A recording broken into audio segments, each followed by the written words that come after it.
හානි වී ඇති ව්‍යාපාරික ගොඩනැගිලි සඳහා හානිපූර්ණය ව්‍යාපාර ගොඩනැගිලි හානි වෙලා තියෙනවා. හැබැයි එක එක ප්‍රමාණයෙන් තියෙන්නේ ඒ වගේ යම් තක්සේරුවක් අපිට අවශ්‍ය වෙනවා. ඒ නිසා ඒකකයකට උපරිම ලක්ෂ 50 දක්වා හානිපූර්ණ දීමනාවක් දෙන්න අපි කටයුතු කරනවා. ලක්ෂ 50 දක්වා ව්‍යාපාරය නැවත ආරම්භ කරන්න, ගොඩනැගිල්ල නැවත ආරම්භ කරන්න.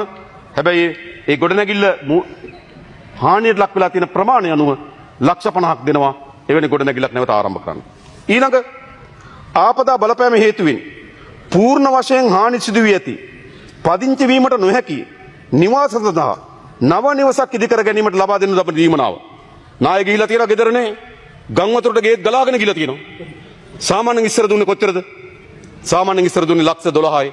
එහෙම නැත්නම් 16යි. අපි මේ සැරේට පමණ පසුව આવොත් ආයෙ බලමු. හැබැයි මේ සැරේදී අපි නිවසක් අහිමි වුණු අයට නිවස ඉදි කර ගැනීම සඳහා ලක්ෂ 50ක් ලබා දෙනවා.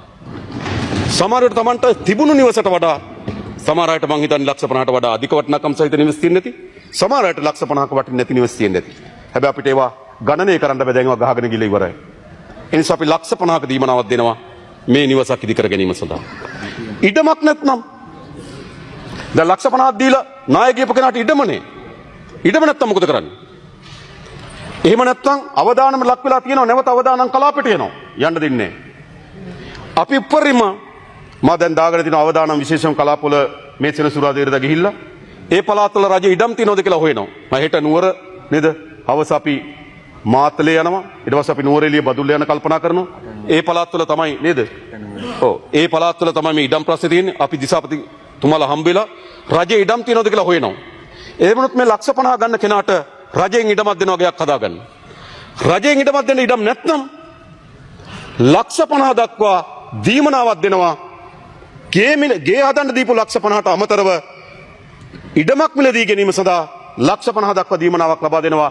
ඔවුන් සුරක්ෂිතව යලි පදිංචි කිරීම අපේ රජයේ වගකීම ලෙස සැලකෙන නිසා.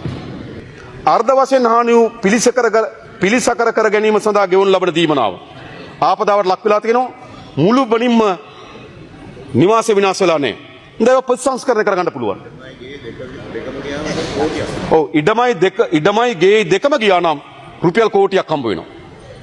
එක්ක ලක්ෂ 50යි ඉඩම මිලදී ගන්න ලක්ෂ 50යි එක්ක ලක්ෂ 50යි ආණ්ඩුවෙන් ඉඩමයි.